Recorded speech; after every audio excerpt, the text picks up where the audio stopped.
ప్రభుని జీవం సమృద్ధిగా మనలను బలపరచును.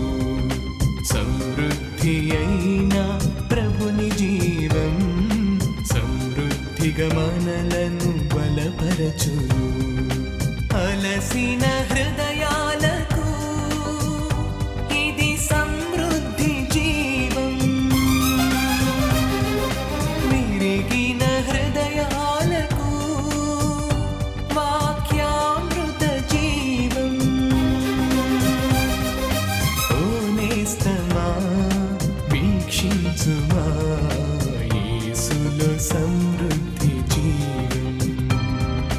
ఓ నేస్తమా వీక్షించుమా యేసులో సమృద్ధి జీవం. యేసులో సమృద్ధి జీవం. యేసులో సమృద్ధి జీవం. యేసులో సమృద్ధి జీవం. యేసులో సమృద్ధి జీవం. సమృద్ధి జీవం. సమృద్ధి జీవం. సమృద్ధి జీవం. సమృద్ధి జీవం.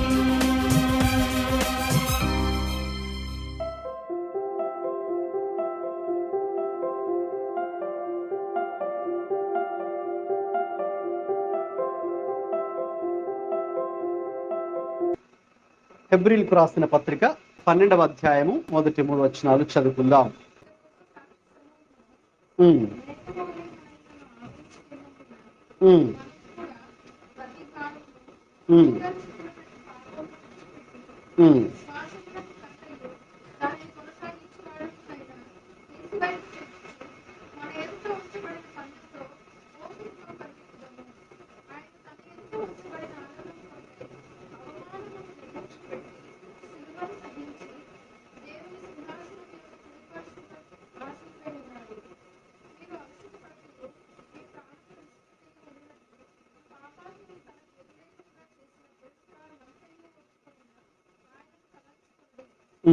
చాలండి.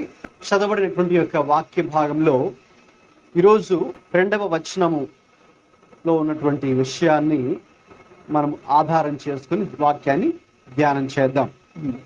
మనకు కలిపేస్తున్నాయి 1, 2. ఇంత గొప్ప సాక్షి సమూహము మేఘము వలె మనలను ఆవరించినందున.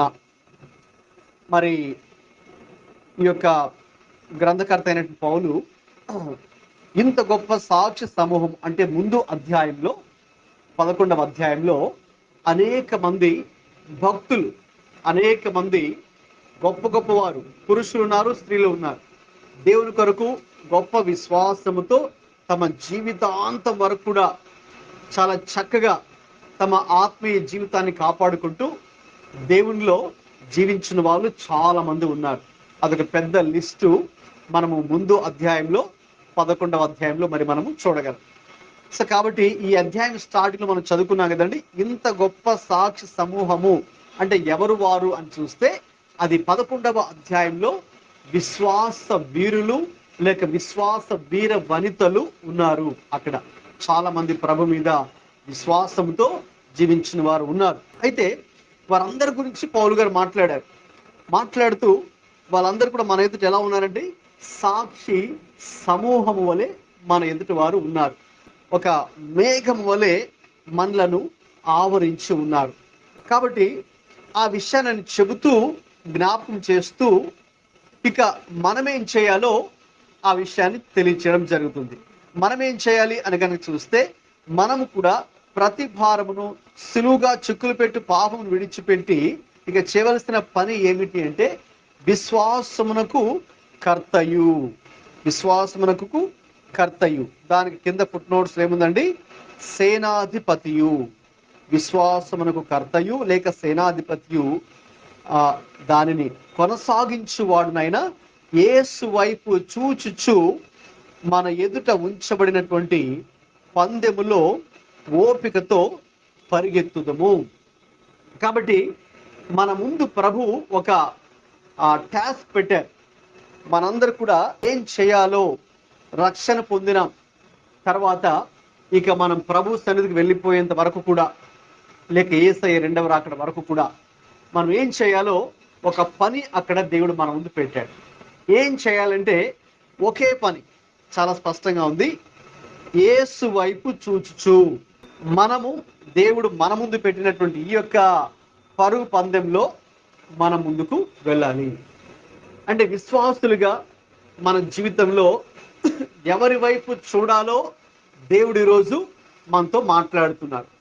ఎవరి వైపు చూస్తే మనకు మేలు కలుగుతుంది, ఎవరి వైపు చూస్తే మనకు ఆశీర్వాదం కలుగుతుంది, ఎవరి వైపు చూస్తే మనకు ఆనందం కలుగుతుంది, ఎవరి వైపు చూస్తే మనకు క్షేమము కలుగుతుంది, ఎవరి వైపు చూస్తే మనకు క్షేమాభివృద్ధి కలుగుతుంది అనే విషయాన్ని ప్రభు ఈరోజు మాట్లాడుతూ ఉన్నారు.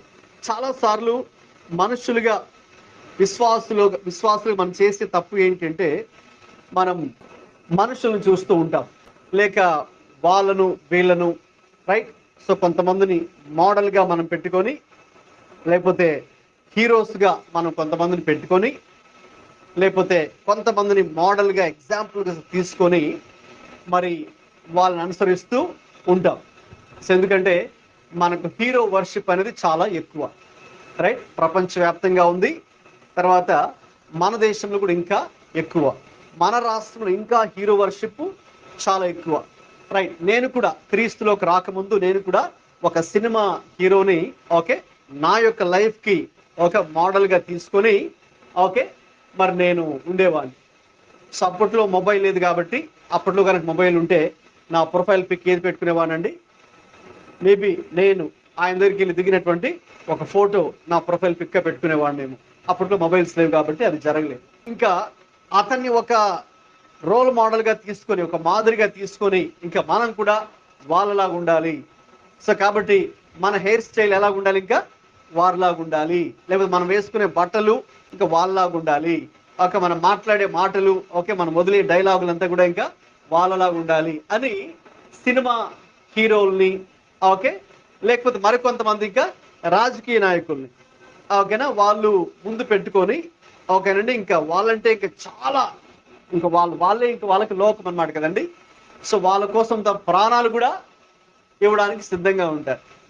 సో అందుకే చాలా మంది వాళ్ళ కోసం అసలు కదండి గొడవలు, పోట్లాట్లు దిగి కదండి కర్రలతో తలకాయలు పలగొట్టుకోవడాలు. వాళ్ళు బాగుంటారు, వాళ్ళందరూ బాగుంటారు, పైన వాళ్ళందరూ రాజకీయ నాయకులు బాగుంటారు, మధ్యలో సచ్చేదెవరు? వీళ్ళే. ఇలాగా పిచ్చి పెట్టుకొని ఆయన ఈయన అతడు ఇతడు అని చెప్పి చేసే హడావిడి చేస్తారే, నష్టపోయేది వీళ్ళే, రైట్? అక్కడ ఆ లీడర్ బాగుంటారు, ఈ లీడర్ బాగుంటారు కదండి, వాళ్ళకి బాగా ఉంది కాబట్టి కదండి. సో మధ్యలో పోయేది వీళ్ళు. ఎవరైతే అవి పెట్టుకున్నా, అయ్యో ఇలా పెట్టుకున్నామండి, లేకపోతే ఇలాగ మేము అతను చేస్తాడు అనుకున్నాం, మరి ఆయన మాకు దేవుడని అనుకున్నాం. కొన్ని చోట్ల కొంతమందికి మనుషులు ఇంకా ఉన్నారు, మనుషులు ఇంకా ప్రాణాలతో ఉండగానే గుళ్ళు కట్టేస్తారు. కొంతమంది మీరు కూడా వినే ఉంటారేమో కదా, కొంతమందికి గుళ్ళు కట్టేస్తారు ఏకంగా. ఆయన దేవుడు కాదు కానీ ఒక గుడి కట్టేసి ఆ గుడిలో విగ్రహం పెట్టి ఆయనకి వెళ్ళి మొక్కుతున్నారనమాట.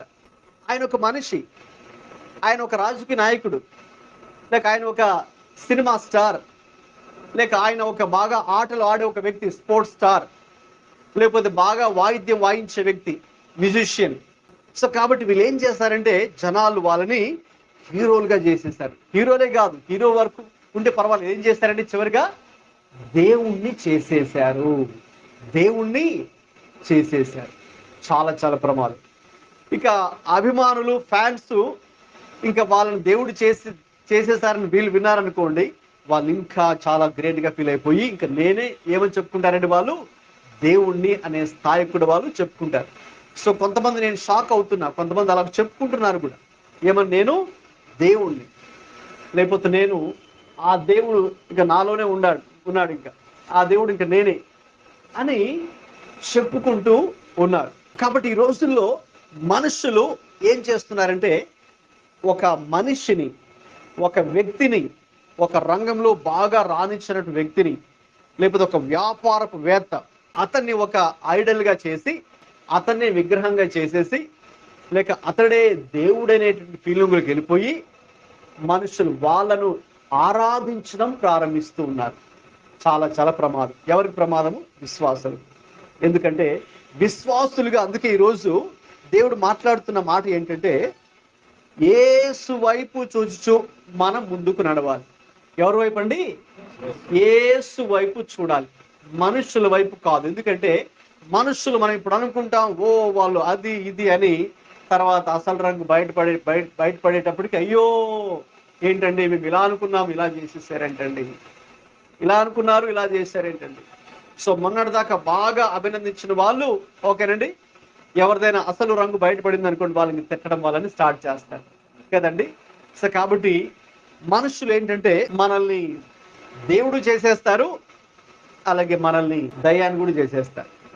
అప్పుడే అబ్బా వీళ్ళు దేవుడు అండి అని పొగుడుతారు, తర్వాత వెంటనే ఇదిగో ఇతడు నరహంతకుడు అని కూడా తిడతారు. బైబిల్లోనే జరిగింది, పౌలు గారికే జరిగింది. ఆయన ఒక ద్వీపానికి వెళ్తే అక్కడ చలి కాచుకుంటూ ఉంటే అక్కడ పాము వచ్చింది. అమ్మో కాబట్టి ఇతడు నరహంతకుడు అయిండొచ్చు, పాము వచ్చింది ఇతని మీదకి, ఇతడు చెడ్డవాడు, ఎక్కడో తప్పించుకొని ఇక్కడికి వచ్చాడు, కాబట్టి ఇక్కడ కూడా అది ఆ దేవతను వదిలిపెట్టట్లేదు అని మనుషులు అక్కడ ఉన్న వాళ్ళ ద్వీపవాసులు అనుకున్నారు. అయితే మళ్ళీ ఆ పాము ఏమీ చేయలేదండి, పాము కరవపోతే అమ్మో మరి ఇంకేం దేవుడు అని వాళ్ళు అనుకుంటూ ఉన్నారు.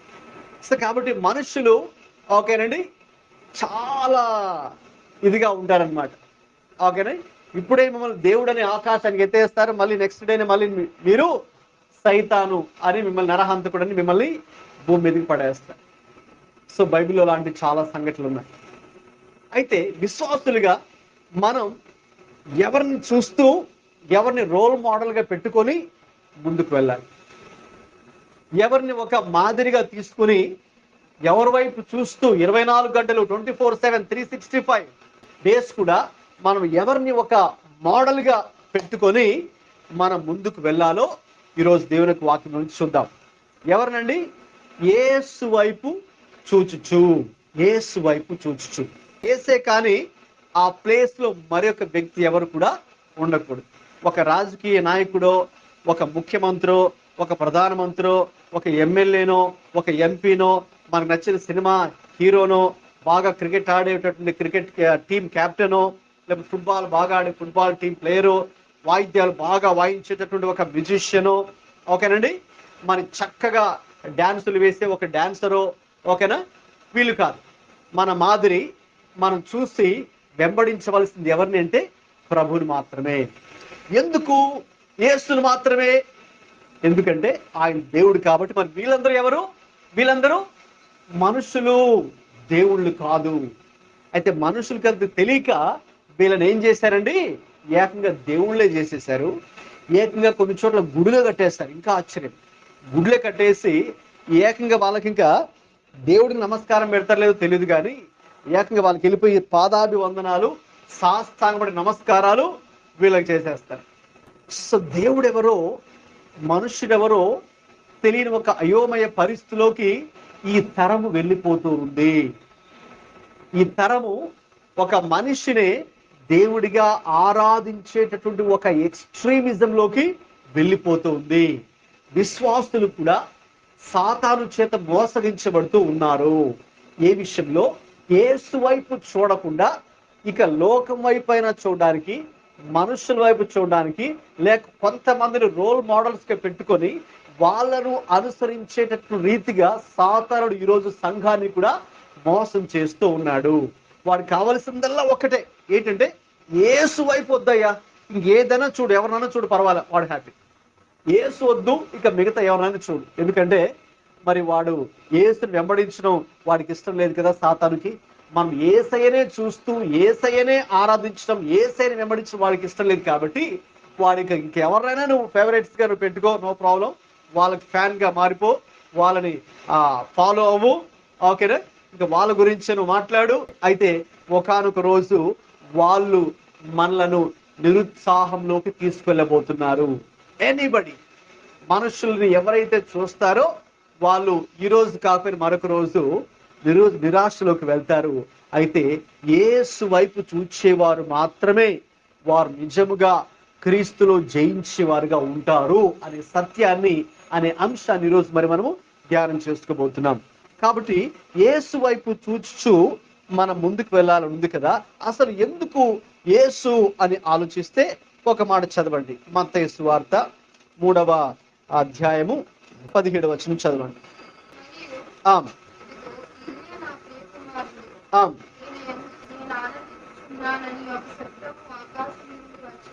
గమనించండి, యేసుక్రీస్తు ప్రభువారు ఆయన ఎప్పుడైతే బాప్తిస్మము తీసుకొని, బాప్తిస్మం ఇచ్చే యోహాను ద్వారా బాప్తిస్మాను తీసుకొని ఆయన అలాగా ఆ యోర్దాను నదికి అలా బయటకు వచ్చాడో లేదో, వెంటనే అక్కడ మరి పరిశుద్ధాత్మ దేవుడంట పావురము వలె అక్కడ దిగి వచ్చింది తన మీదకి.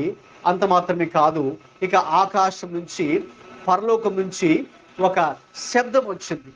ఏంటి ఆ శబ్దం అంటే, ఎవరైనా చదవండి ఇంకోసారి. ఈయనే నా ప్రియ కుమారుడు, ఈయన యందు నేను ఆనందించుచున్నాను అనే ఒక శబ్దము ఆకాశం నుంచి వచ్చింది. ఎవరు చెప్తున్నారు? తండ్రి అయిన దేవుడు ఎవరి గురించి చెప్తున్నారు? యేసుక్రీస్తు గురించి ఆయన మాట్లాడుతున్నారు. ఏమని చెప్తున్నారంటే, ఈయనే నా ప్రియ కుమారుడు, ఈయనందు నేను ఆనందించుచున్నాను. కాబట్టి ఎందుకు ఈరోజు నీవు నేను యేసు వైపు చూస్తూ ముందుకు వెళ్ళాలంటే, ఆయన దేవుని కుమారుడు కాబట్టి. అంటే దాని అర్థం ఆయనే దేవుడు కాబట్టి. ఆయనే దేవుడు కాబట్టి మనం మన కన్నులు ఆయన వైపు చూస్తూ వెళ్ళాలి. తర్వాత యేసు వైపు చూచుచు అనే అర్థం ఏంటి అంటే, మన యొక్క కంప్లీట్ అటెన్షను ఆయన మీదే ఉంచాలి. ఉదాహరణకు మీరు డ్రైవింగ్ చేస్తున్నారు, 2 వీలర్ కానీ 4 వీలర్ కానీ. డ్రైవింగ్ చేస్తున్నప్పుడు మీరు ఎటువైపు చూస్తారండి? సెల్ చూస్తూ వెళ్తారు కదా. అప్పుడు ఏమవుద్దో మీకు తెలుసు. ఏమవుద్ది జాను? దావీదు? యాక్సిడెంట్ అవుతుంది.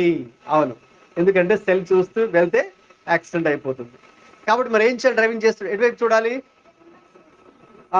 తిన్నంగా చూసుకుంటూ వెళ్ళాలి. ఓకేనా? తిన్నంగా దారి వైపు చూస్తూ మరి మనం వెళ్ళాలి కదా. అలాగే ఇంకా మనం ఇంకా తల తిప్పం. ఒకవేళ మన పక్కన కూర్చున్నా కూడా, మాట్లాడుతున్నా కూడా ఏదో ఒకసారి తిప్పుతాం, మళ్ళీ వెంటనే తిన్నంగా చూస్తాం కదా. మళ్ళీ ఇంక అక్కడే అలాగే మాట్లాడుతున్నా కదా, అలా ఉండిపోం కదండి. మళ్ళీ తిరిగి మళ్ళీ తిన్నంగా దారి వైపు చూస్తాం. అలా చూడకపోతే ప్రమాదం, యాక్సిడెంట్ అయిపోతుంది.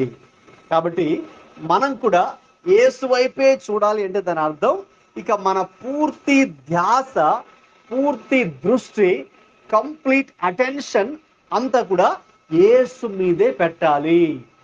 అంటే ఇక మన ధ్యాస, గమనం ఎక్కడున్నా, ఏం చేస్తున్నా, ఎవరితో మాట్లాడుతున్నా, ఓకేనండి, కంప్లీట్గా మనం ఇంకా డ్రైవింగ్ చేస్తుంటే ఎలాగైతే మన కాన్సన్ట్రేషన్ రోడ్డు వైపే ఉంటుందో, అలాగ యేసు వైపే మన దృష్టి, మన గమ్యము పెట్టాలి.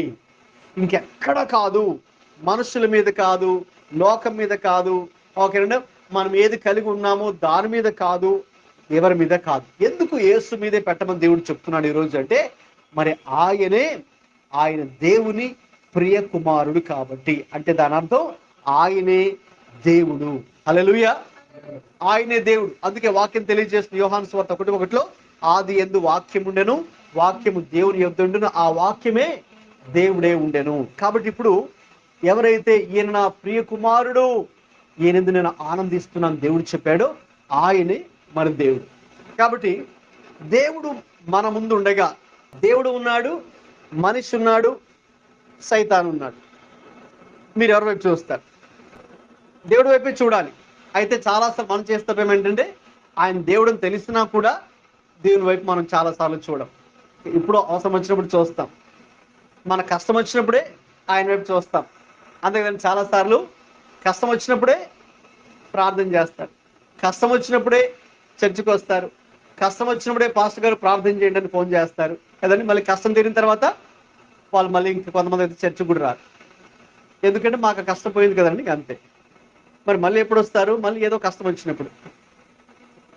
వాళ్ళు చెప్పరు కానీ చెప్పగానే చెప్పే మాట అది. సో అలా కొన్నిసార్లు మాత్రమే ప్రభు వైపు చూడడం. మరి మిగతా సార్లు లేక అన్ని సార్లు ఇంకెవరి వైపు?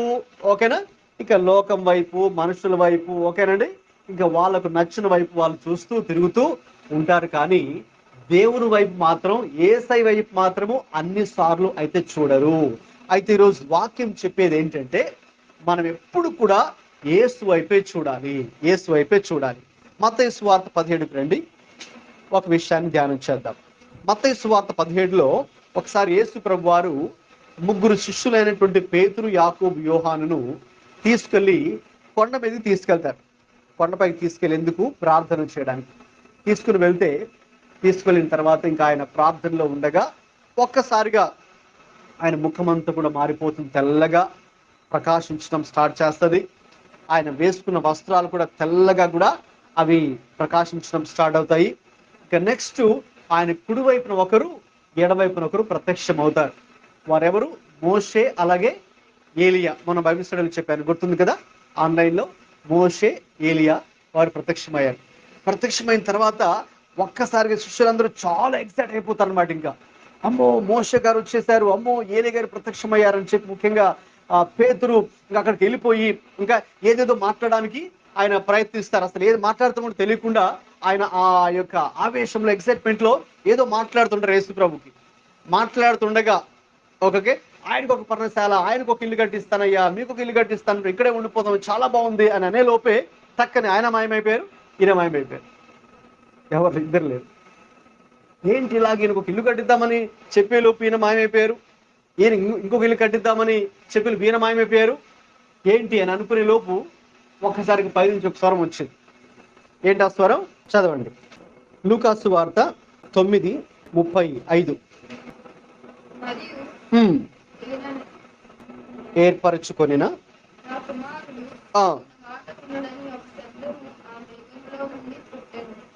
రైట్.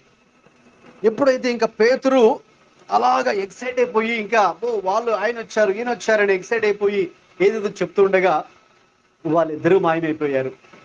అక్కడ మిగిలింది యేసు ఒక్కడే. కింద చూడండి 36 చదవండి. ఇప్పుడు ఆ శబ్దం వచ్చిన తర్వాత యేసు మాత్రమే అగపడెను.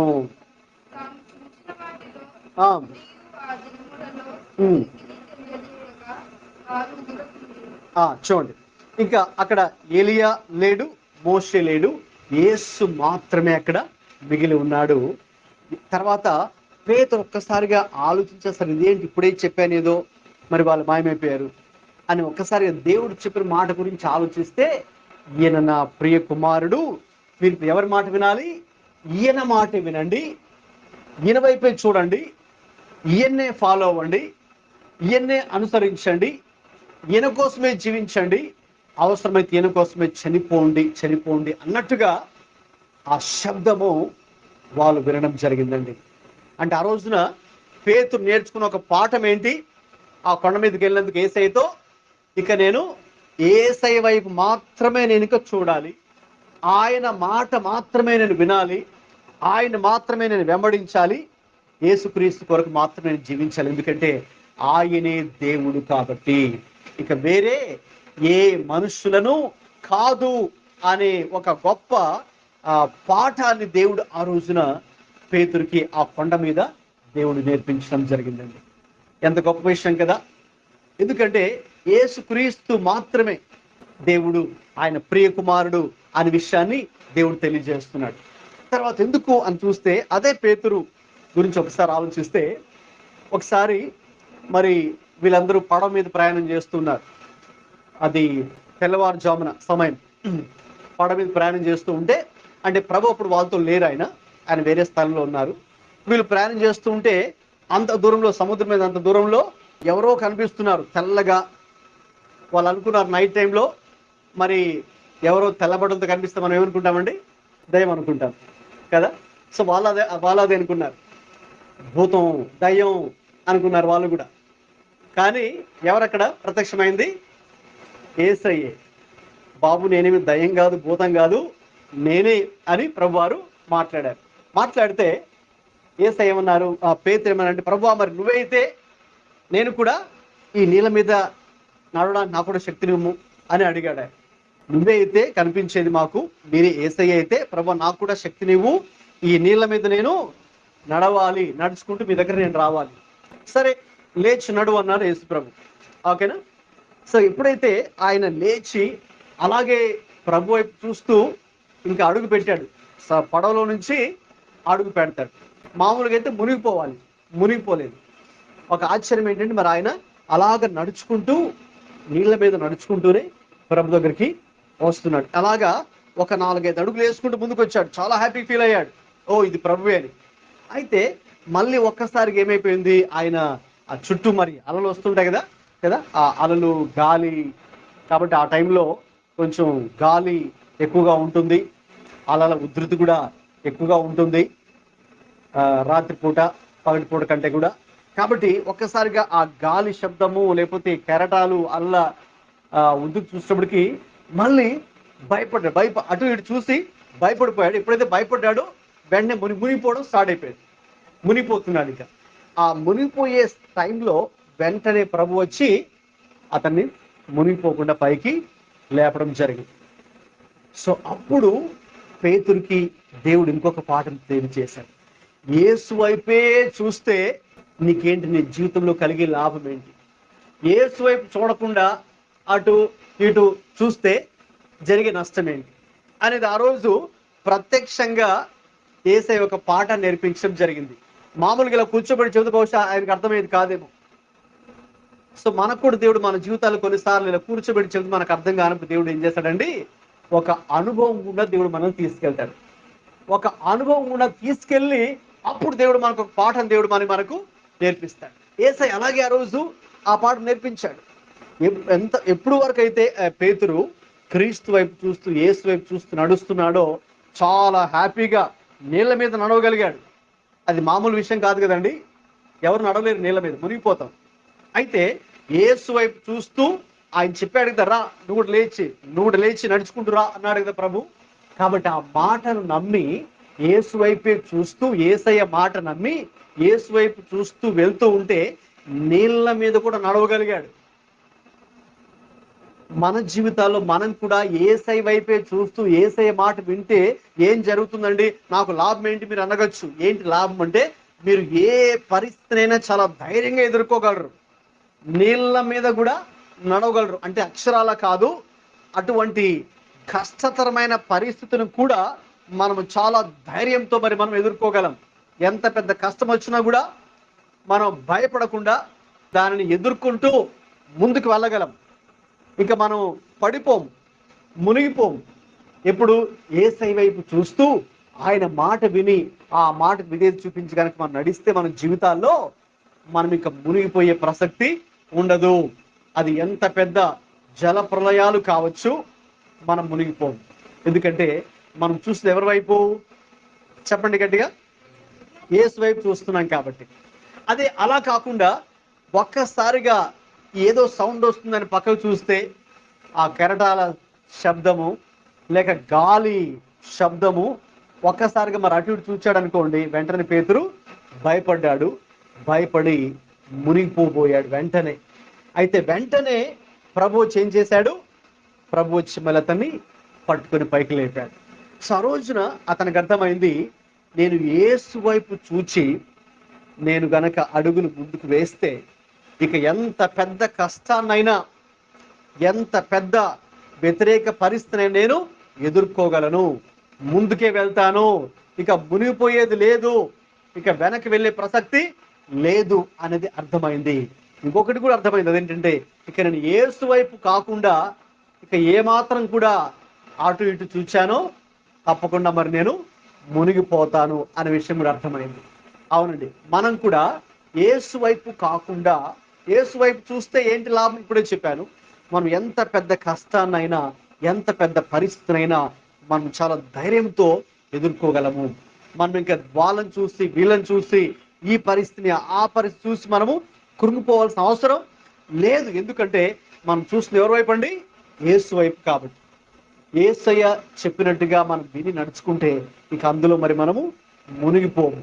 అలాగే వాళ్ళ వైపు వీళ్ళ వైపు చూస్తేనే మరి మనము మునిగిపోతాం. చాలా మంది చెప్తారు, అయ్యోనండి మరి వాళ్ళు ఇలా అన్నారండి, ఆ మాట నేను చేశాను, ఇదిగోనండి ఈరోజు నా బ్రతుకులు అయిపోయిందండి, నేను ఈరోజు అప్పుల్లో కూరుకుపోయానండి, లేకపోతే ఈ సమస్యలు ఇరుక్కున్నానండి, ఆ సమస్యలు ఇరుక్కున్నానండి.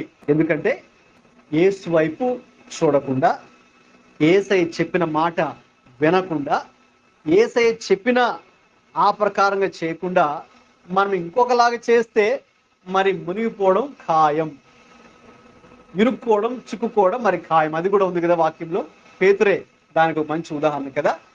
కాబట్టి ఆ రోజు పేతురు ఆ విషయాన్ని దేవుడు అతనికి తెలియపరిచి ఇక ఆ రోజు నుంచి కూడా ఇంకా యేసు వైపే చూచాడు, యేసు వైపే చూడడం ఆయన నేర్చుకున్నాడు.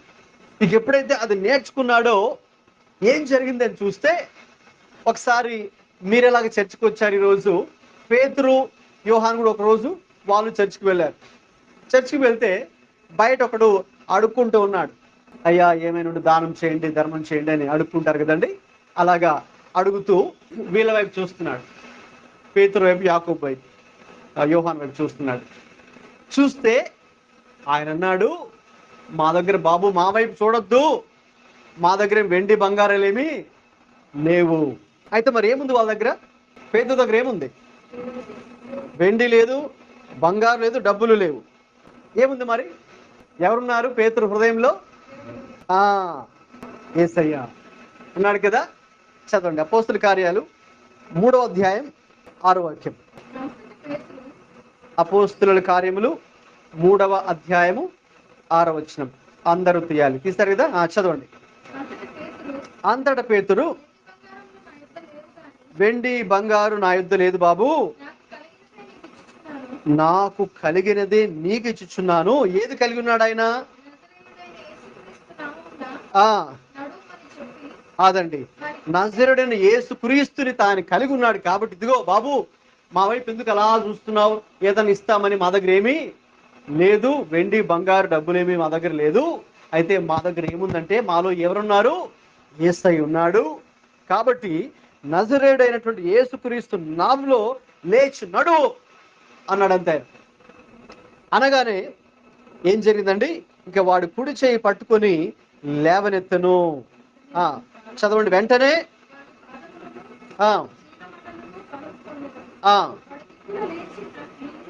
వాడు దిగ్గున లేచి నిలిచి నడిచెను.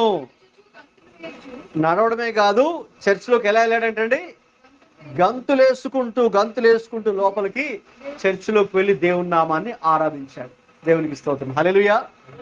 కాబట్టి యేసు వైపే పేతురు చూడడం వల్ల, ఆ రోజు ఆ పాఠము నేర్చుకోవడం వల్ల మునిగిపోయే ఆ పేతురు గాలిని, తుఫానుని, శబ్దాలని అటు ఇటు చూస్తూ మునిగిపోయే పేతురుని యేసయ్య లేపడం ద్వారా ఆ రోజు ఒకటి నేర్చుకున్నాడు. ఇక నేను కూడా నా జీవితంలో ఇక యేసయ్యని నేను చూస్తాను అని ఎప్పుడైతే ఆయన అనుకున్నాడో, ఇక దాని తర్వాత ఇక చాలా చాలా కార్యాలు జరిగాయండి.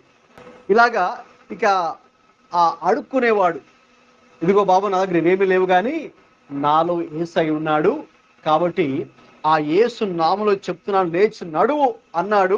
వాడు చేయి పెట్టుకొని లేపాడు లేదు, వాడు వెంటనే దిగ్గున లేచాడు. అతడు ఒక కుంటివాడు. సో కాబట్టి అతడు ఆ రోజు నుంచి దేవుణ్ణి సంతోషిస్తూ ఆరాధించాడు. కాబట్టి ఎప్పుడైతే మన జీవితాల్లో యేసు క్రీస్తును కలిగి ఉంటామో, ఇక దేవుడు మన ద్వారా కూడా ఇక బయట కూడా దేవుడు అనేక కార్యాలు దేవుడు చేయగలడు. దేవునికి స్తోత్రం, హల్లెలూయా. యేసు వైపు, అందుకే మరి మనము యేసు వైపే చూడాలి. ఆయనే దేవుడు కాబట్టి, ఆయనే గొప్ప కార్యాలు చేసే దేవుడు ఆయనే కాబట్టి, అద్భుతాలు చేసే దేవుడు యేసుక్రీస్తు ప్రభువే కాబట్టి, మనకున్న ప్రతి సమస్యను కూడా పరిష్కరించేది ఆయనే కాబట్టి, మన జీవితాన్ని నిర్దేశించేది దేవుడే కాబట్టి, మనం ఎలా వెళ్తే మనము క్షేమంగా ఉండగలమో ఆ దేవుడికి అన్ని విషయాలు తెలుసు. కాబట్టి ఇక మరి మనము మనుషుల వైపు కాకుండా, వాళ్ళ వైపు వీళ్ళ వైపు కాకుండా యేసు వైపే మరి మనం చూస్తూ ముందుకు వెళ్ళాలి. ఎందుకు మనము యేసు వైపు చూస్తూ ముందుకు వెళ్ళాలని ఇక్కడ భక్తుడు సెలవిస్తున్నాడో కొన్ని కారణాలు చూద్దాం. అక్కడే ఉన్నటువంటి మొదటి కారణం ఏంటంటే, ఎందుకు యేసు వైపు చూస్తూ అనంటే, విశ్వాసమునకు కర్తయు దానిని కొనసాగించువాడునైనటువంటి యేసు. యేసయ్య ఎవరంటే, మనలో విశ్వాసాన్ని ప్రారంభించింది ఎవరండి? యేసుక్రీస్తు ప్రభువే. హల్లెలూయా. అలాగే మనలో విశ్వాసాన్ని ఇప్పుడు కొనసాగిస్తుంది కూడా ఆయనే. అలాగే ఒక రోజు వస్తుంది, ఆ విశ్వాసాన్ని ముగించేది కూడా ఆ యేసుక్రీస్తు ప్రభువే. అందువల్ల మనం యేసు వైపు చూస్తూ ముందుకు వెళ్ళాలి. ఎందుకంటే మనలో విశ్వాసాన్ని ప్రారంభించింది ఆ యేసుక్రీస్తు ప్రభువే. కాబట్టి ఎప్పుడైతే మరి ఒకప్పుడు మనం ఒకసారి తిరిగి చూస్తే మన జీవితాల్లో మరి యేసుక్రీస్తు ప్రభువుని ఎరగనప్పుడు మరి మనం ఎలా జీవించే వాళ్ళం కదండి. ఎలాగా మరి మనం ఇతర దేవతల్ని, ఇతర దేవుళ్ళని పూజ చేసే వాళ్ళం, లేకపోతే మరి ఏ రీతిగా మరి మనం మనశ్శాంతి లేకుండా, శాంతి లేకుండా, సమాధానం లేకుండా జీవించేవారు. మన జీవితానికంటూ ఒక గురి గమ్యము లేకుండా మనం తిరుగులాడేవారు.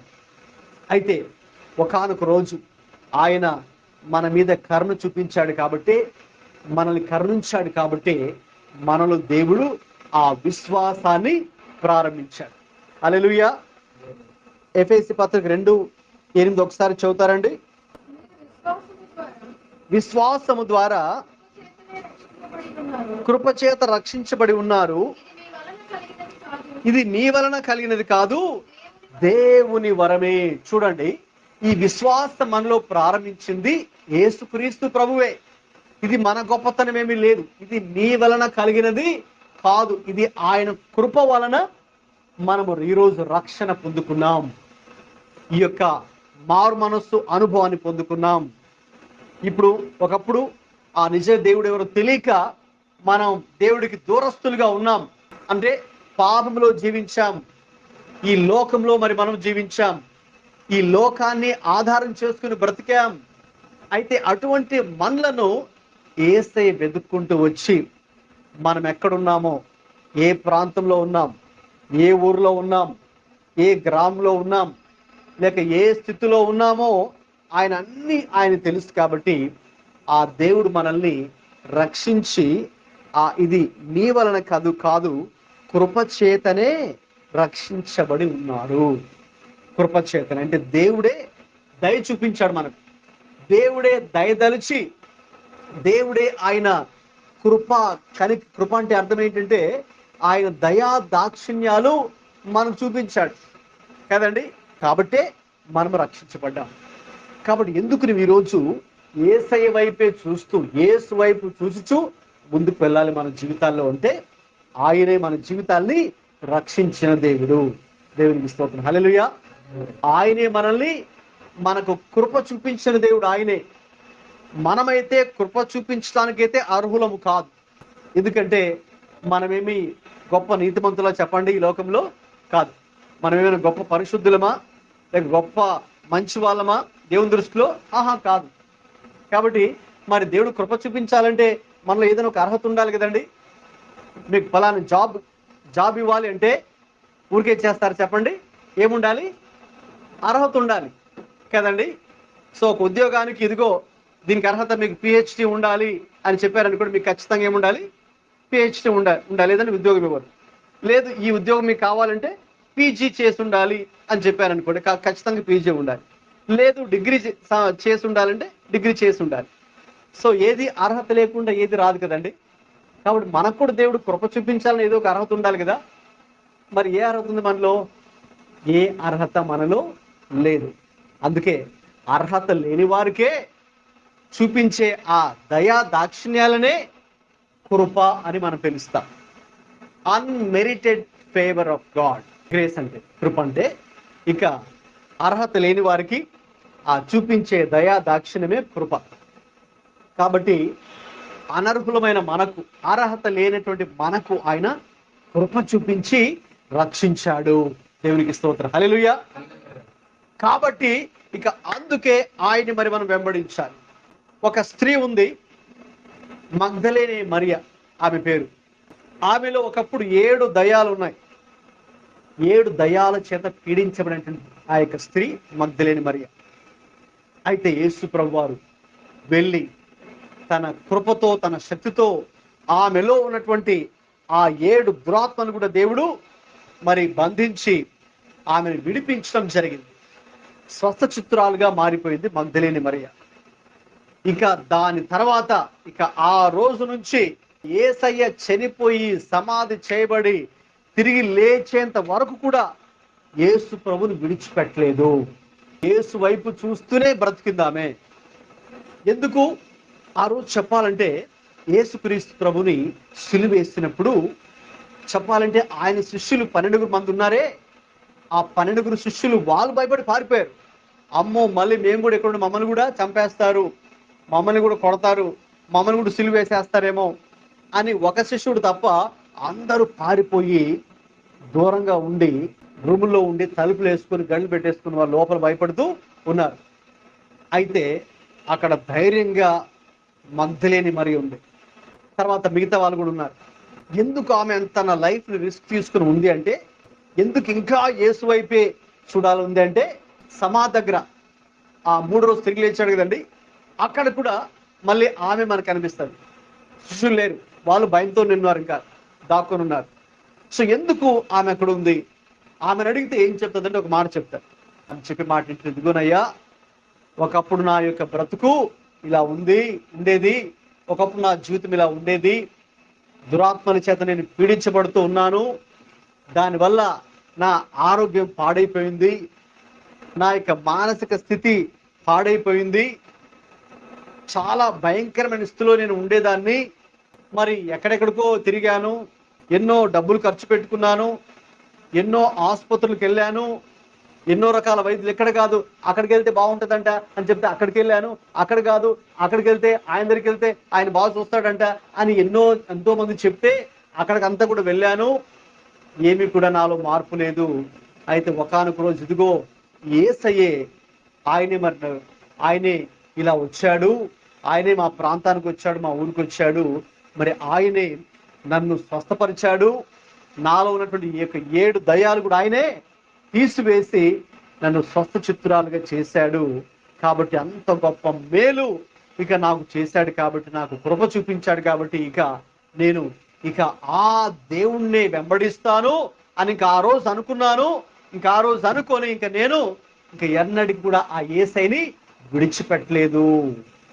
ఎందుకు యేసయ్యని విడిచిపెట్టకూడదంటే, నాకు ఎంత కష్టం వచ్చినా కూడా ఎందుకు నేను యేసయ్యని విడిచిపెట్టలేదంటే, ఇదిగో ఆ యేసయ్య నాకు ఎంతో గొప్ప మేలు చేశాడు కదా, అంత గొప్ప మేలు చేశాడు కాబట్టి, యేసయ్య కృపతో రక్షించాడు కాబట్టి నేను కూడా ఆయన్ని విడిచిపెట్టను.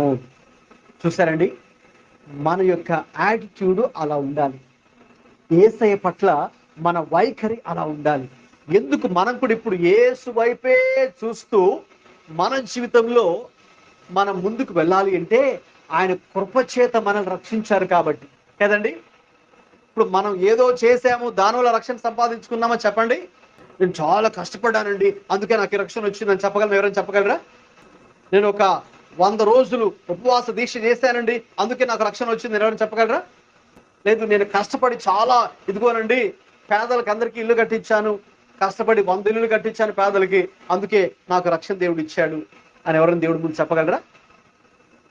లేదండి, 1,00,000 మందికి అందరికి భోజనాలు, అన్న సంతర్పణలు, దాన ధర్మాలు చేశాను కాబట్టి నాకు రక్షణ వచ్చింది, రక్షణ అలా దేవుడు ఇచ్చాడు, అందరూ బట్టి ఇచ్చాడు అని ఎవరైనా చెప్పుకోగలరా దేవుడి ముందు? మనం చేసే నీతి కార్యాలు ఆయన దృష్టిలో మురికి గుడ్డలుగా ఉన్నాయని దేవుడు చెప్తున్నాడు. కాబట్టి దీనివల్ల మనకు రాలేదు. అందుకే అక్కడ చాలా స్పష్టంగా ఉంది, ఇది మీ వలన కలిగినది కాదు. మరి ఎలాగా? దేవుని వరమే. వరం అంటే ఏంటి? Gift, right? ఇప్పుడు నేను నీకు ఒక గిఫ్ట్ ఇచ్చాను అనుకో, దాని అర్థం ఏంటి? నువ్వు అడిగితే నేను ఇచ్చేది కాదు, నువ్వు అడగకుండా నేను నీకు ఒక గిఫ్ట్ ఇచ్చాను, అదనమాట గిఫ్ట్. సో మనము అడగకుండానే దేవుడు మనకు ఒక గిఫ్ట్ దేవుడు ఇచ్చాడు. ఆ వరమే, ఆ గిఫ్టే రక్షణ, పాప క్షమాపణ. దేవుడు మనకిచ్చినటువంటి ఆ యొక్క నిత్య జీవం. హల్లెలూయా. అందుకొరకు మనము యేసు వైపే చూస్తూ, అంతే కదండి. ఇప్పుడు ఎవరైనా మేలు చేస్తే మనం వాళ్ళని మామూలుగా మర్చిపోతామా చెప్పండి? ఒక కష్టకాలంలో మేలు చేశారనుకుందాం, వాళ్ళు మనం మర్చిపోతామా? మర్చిపోం. జీవితాంతం గుర్తుపెట్టుకొని కదండి వాళ్ళకు రుణపడి ఉంటాం. కనమన్నప్పుడల్లా వాళ్ళకి మరి మనం కృతజ్ఞతలు, థ్యాంక్స్ చెప్తాం కదండి. అలాగా మనము కష్టకాలంలో ఉన్నప్పుడు, ఏ కష్టకాలము? ఎఫెసీ పత్రిక 2 మొదటి వచనం చదవండి, అది మన కష్టకాలం. మీ అపరాధముల చేతను పాపముల చేతను అదండి మీరు చచ్చిన వారే ఉండగా. మనకున్న కష్టం ఏంటంటే మనము మన పాపములలో మన అపరాధములలో మనము చచ్చిన వారుగా పడి ఉన్నాము. చచ్చిన స్థితిలో మనం ఉన్నాము. అది మన అసలైన నిజమైన స్థితి. కాబట్టి అటువంటి స్థితిలో యేసయ్య వచ్చి ఆయనే మనల్ని బ్రతికింప చేశాడు. హల్లెలూయా. అటువంటి స్థితిలో ఆయనే కృప చూపించాడు, మనకు దయ తలంచాడు. దయా దాక్షిణ్యం చూపించి మనకు దయ చూపించడానికి అర్హత లేకపోయినా అర్హత చూపించి మనల్ని రక్షించాడు. హల్లెలూయా. గొప్ప మేలు చేశాడు. అందుకే ఇక నా జీవితంలో నేను యేసు వైపే చూస్తాను అని ఆ రోజు ఆ మగ్దలేనే మరియా యేసుక్రీస్తు ప్రభుని ఎన్నడికి తన జీవితంలో ఆమె విడిచిపెట్టలేదు. ఎందుకంటే అటువంటి దయనీయ స్థితిలో నేనున్నప్పుడు యేసయ్య నన్ను దర్శించాడు, యేసయ్య నన్ను రక్షించాడు. ఇక ఆయన వైపు చూడకుండా ఇక ఎవరి వైపు చూస్తానండి నేను అనేటటువంటి వైఖరితో ఆమె జీవించింది. ఓకేనండి. కాబట్టి ఎందుకు మనం యేసు వైపు చూడాలో అది మొదటి కారణం. ఇక రెండోదిగా తిరిగి హెబ్రీ పత్రిక 12కి వస్తే మరి మనం విశ్వాసమునకు కర్త ఆయనే. అంటే మనలో ఈ విశ్వాసాన్ని ప్రారంభించింది ఆయనే. ఇది మన వలన కాదు, ఆయన వలనే. ఇది ఏదో మనం చేసిన క్రియల వల్ల కాదు, ఆయన చూపించినట్లు కృపను బట్టి మాత్రమే అని చెప్పుకున్నాం. అందుకే ఆయన వైపు చూడాలి. రెండవదిగా దానిని కొనసాగించువాడు యేసే. అంటే మనలో ఆయన మనకు రక్షణ అనుగ్రహించాడు కదండి. మనకు అనుగ్రహించినటువంటి ఈ రక్షణ ప్రారంభించింది ఆయన అని చెప్పుకున్నాం. మరి దాన్ని కొనసాగించేది ఎవరు? మనం పడిపోకుండా కాపాడేది ఎవరు? భద్రపరిచేది ఎవరు? రక్షించేది ఎవరు? చదవండి యూదా పత్రిక 24 వాక్యం. తొట్టిల్లకుండా మిమ్మను కాపాడుటకును తన మహిమ ఎదుట ఆనందముతో మిమ్మను నిర్దోషులుగా నిలవబెట్టుటకును శక్తిగల మన రక్షకుడైన అద్వితీయ దేవునికి మన ప్రభు అయిన యేసుక్రీస్తు ద్వారా మహిమయు మహత్యమును ఆధిపత్యమును అధికారమును యుగయుగములకు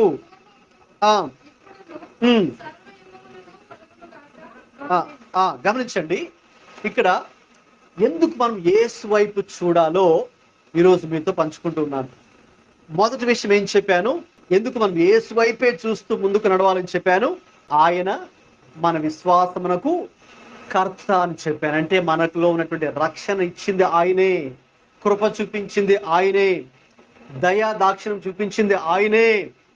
మనం ఆయన వెదకపోయినా ఆయనే మనం వెతుక్కుంటూ వచ్చి రక్షించింది ఆయనే. అందువల్ల మనం ఇంకా ఆయన వైపే చూడాలి. రెండవదిగా ఈ రక్షణను కొనసాగించేది కూడా ఆయనే. దేవునికి స్తోత్రం. హల్లెలూయా. అయితే రక్షణ పొందిన తర్వాత మన విశ్వాసంలో కొనసాగుతున్నప్పుడు మనకు ఏవైనా ఇబ్బందులు ఎదురవుతాయా? అస్సలు ఇబ్బందులు ఎదురు కావా? చెప్పండి. రక్షణ పొందిన తర్వాత రక్షణ పొంది బాప్తిసం తీసుకున్న తర్వాత మనకి ఏమైనా కష్టాలు ఎదురవుతాయా? ఎదురవ్వవా? చెప్పండి. అవుతాయి. ఒక గేమ్ ఉంది. ఆ గేమ్ పేరు ఏంటంటే ఆబ్స్టకల్ రేస్ అంటారు. తెలుసా? అంటే మీరు ఇక్కడ నుంచి ఫర్ ఎగ్జాంపుల్ అక్కడ దాకా పరిగెత్తాలనుకోండి. మామూలుగా పరిగెత్తేది కాదు, అది వేరే ఆట. 100 మీటర్స్ డాష్ ఓకే అంటారు కదా, అది పరిగెత్తేది వేరే. ఇది ఎలాగంటే మీరు ఇక్కడ నుంచి అక్కడికి వెళ్ళాలనుకోండి, కానీ మధ్యలో కొన్ని పెడతారు. వెళ్ళి ఏం చేయాలంటే ఒక టేబుల్ పెడతారు మధ్యలో. మేబీ ఆ టేబుల్ ఎక్కి మీరు దిగి మళ్ళీ ముందుకెళ్ళాలి. ఆ దాటుకున్న తర్వాత ఒక గోను సంచి ఉంటుంది. ఆ గోను సంచిలో 2 కాళ్ళు మీరు పెట్టి కొంచెం ముందు పరిగెత్తాలి. సరే, అదైన తర్వాత ఇంకా కొంచెం ముందుకు వెళ్తుంటే మళ్ళీ అక్కడ ఏదో ఒక నిమ్మకాయ స్పూన్ ఉంటుంది. ఓకేనా? ఆ స్పూన్ తీసుకొని ఆ నిమ్మకాయ స్పూన్లో పెట్టి మీ నోట్లో పెట్టుకొని ఇంకొంచెం ముందుకెళ్ళాలి. ఓకేనా? సో ఇంకొంచెం ముందుకెళ్ళాలి. ఇంకొంచెం ముందుకెళ్తే అక్కడ గోధుమపిండి, ఆ గోధుమపిండిలో నాణం ఉంటుంది, అది మీరు మీ నోట్తో తీసుకోవాలి. ఓకేనా? అది తీసుకొని ఇంకా ముందుకెళ్ళాలి. సో అలా వెళ్తేనే సో చివరికి ఫినిషింగ్ పాయింట్కి ఎవరైతే చేరతారో వాళ్ళకి ఫస్ట్ ప్రైజ్ ఇస్తారు. సో మేము కాలేజ్ ఉన్నప్పుడు ఆ గేమ్ ఆడించారు స్పోర్ట్స్ ఈవెంట్స్లో. అది రేసే, కానీ స్ట్రైట్గా పరిగెత్తే రన్నింగ్ రేస్ కాదు, ఆబ్స్టకల్స్ ఉంటాయి. అడ్డులు ఉండే రేస్ అనమాట. ఆబ్స్టికల్స్ అంటే ఆటంకాలు ఉండే ఒక పందెం అనమాట. కాబట్టి మన క్రైస్తవ జీవితం కూడా ఇలాంటి పందెమే. ఎందుకంటే మనం దేవుని నమ్ముకున్న తర్వాత ముందుకు వెళ్తున్నప్పుడు కొన్ని అడ్డులు వస్తాయి కదండి. సరే, ఆ అడ్డు తొలగించుకొని కొంచెం ముందుకెళ్ళామనుకోండి, మరి ఒక ఆటంకం ఏదో ఒకటి మనకు ఎదురవ్వచ్చు. సరే, దేవుడి సహాయంతో దాన్ని కూడా తొలగించుకొని ఇంకా ముందుకు మనం వెళ్తూ ఉంటే అక్కడ ఇంకోటి మరి మనకి ఇంకోటి ఏదో రావచ్చు. ఇంకొక కష్టం, ఇంకొక బాధ, మనుషులు ఇంకొకరు మనల్ని గాయపెట్టడం, లేకపోతే ఇంకా అద్దె అడుగుడు ముందుకెళ్తే ఇంకొక ఏదో మన మీద ఒక నింద రావడం, అలాంటివి ఎదురవుతుంటాయి కదండి. సో ఇలాగా మనకి ముందున్నప్పుడు ఈ పరిస్థితుల్లో మనము తొట్టిల్లకుండా, పడిపోకుండా, ఓకేనండి, గాయపడకుండా, లేక సాతానుడు కూడా మనల్ని గర్జించే సింహంలాగా ఎవరిని మృంగాలా, ఎవరు నాకు దొరుకుతారో వాళ్ళు మింగేద్దాం అనే వాడు కూడా, సాతానుడు అనేక కుట్రలు పన్ని మన మీద దాడి చేస్తూ ఉన్నప్పుడు మరి మనల్ని ఎవరు భద్రపరుస్తారు, ఎవరు మనకు సహాయం చేస్తారు? చదివారు, తొట్టిల్లకుండా మనల్ని కాపాడేది ఎవరు? అలాగే ఈ లోకంలో ఉన్నప్పుడు యేసుక్రీస్తు కోసం ఇక మనం దోషులుగా కాకుండా నిర్దోషులుగా నిలవగలగాలంటే ఎవరు సహాయం చేస్తారు? లేకపోతే మనకు అనేక శోధనలు ఎదురవుతుంటాయి కదండి. ఇప్పుడు చదవండి 1 కొరింథీ పత్రిక 10:13 ఏం రాయబడింది చూద్దాం. మనందరి జీవితాల్లో ఎన్నో రకాల శోధనలు వస్తూ ఉంటాయి. మరి ఆ శోధనలు తప్పించుకోవడానికి ఎవరు సహాయం చేస్తారు? చదవండి.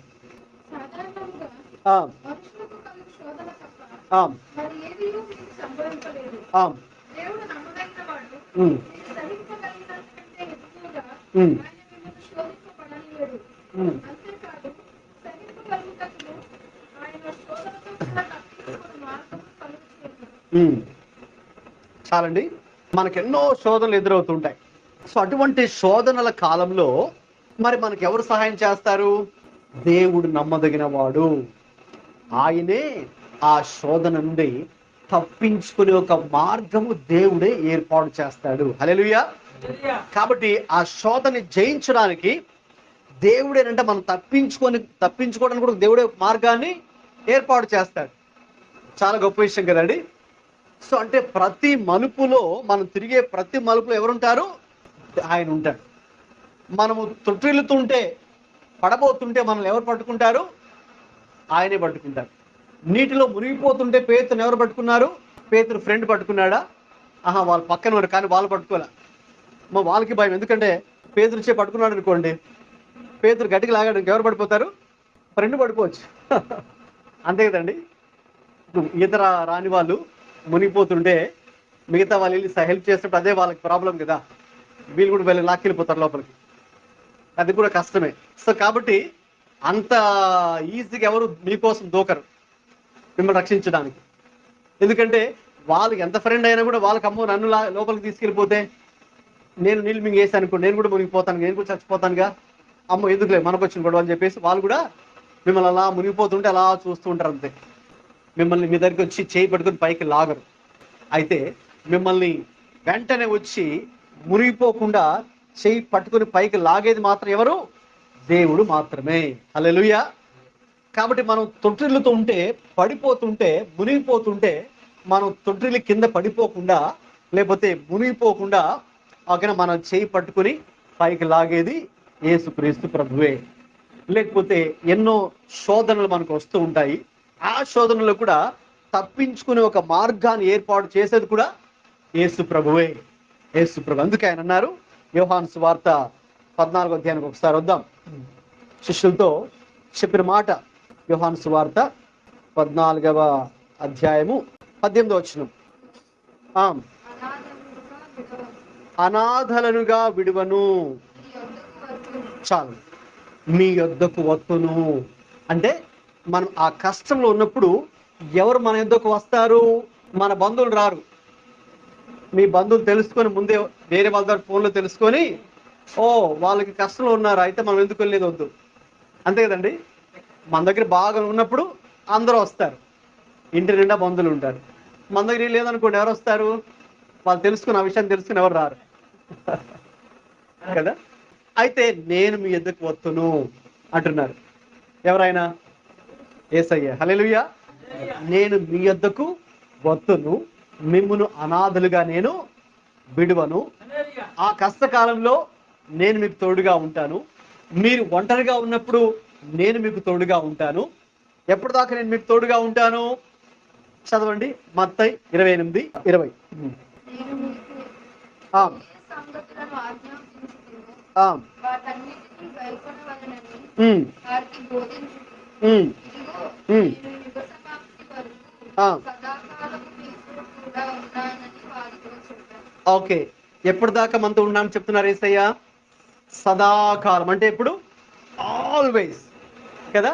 మన ఫ్రెండ్స్ అయినా బంధువులైన మనతో కొంతసేపే ఉంటారు, ఆల్వేస్ ఉండరు. ఒకవేళ ఆల్వేస్ ఉన్నా యుగ సమాప్తి వరకు ఉండరు కదా. కాబట్టి మనతో ఎల్లప్పుడూ మనలను అనాథలుగా విడవకుండా నేను మీ యొద్దకు వచ్చి యుగ సమాప్తి వరకు నేను మీకు తోడుగా ఉంటాను అని ప్రభువారు చెప్తున్నారు. హల్లెలూయా. ఆయన మనతో ఉండడం మాత్రమే కాదు, ఇప్పుడు ఎవరైనా మన వాళ్ళు వచ్చారనుకున్న బంధువులు మన దగ్గర వచ్చి ఉండొచ్చు, కానీ వాళ్ళ వల్ల పరిష్కారం ఏమీ జరగదు కదండి. సో వాళ్ళు వచ్చి మనతో ఉండొచ్చు, జస్ట్ కంపెనీ ఇస్తారేమో అంతే మన ప్రాబ్లంలో, కానీ ప్రాబ్లం సాల్వ్ చేయలేరు. అయితే మన యేసయ్య చేసే పని ఏంటో మనం చదువుకున్నాం కదండి. ఇంకొకసారి వెళ్దామా? యూదా 24:25. తొట్టిల్లకుండా ఆయన మనం ఏం చేస్తాడండి? మనలను కాపాడుతాడు.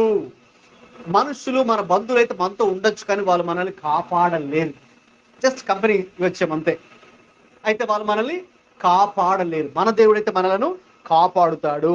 అలాగే ఇంకోటి ఏంటండి? మనుషులు మనలను నిర్దోషులుగా నిలవబెట్టలేరు. అయితే మన యేసయ్య మనల్ని ఏం చేస్తాడండి? నిర్దోషులుగా, అంటే దోషము మన మీదకి రాకుండా, మనము దోషము చేయకుండా, పాపము మనము చేయకుండా, దేవుని కొరకు నీతిమంతులుగా, పరిశుద్ధులుగా, నిర్దోషులుగా, నిష్కలంకులుగా, నిందారహితులుగా ఉండడానికి ఆ యేసయ్య మరి మనకు సహాయం చేస్తాడు.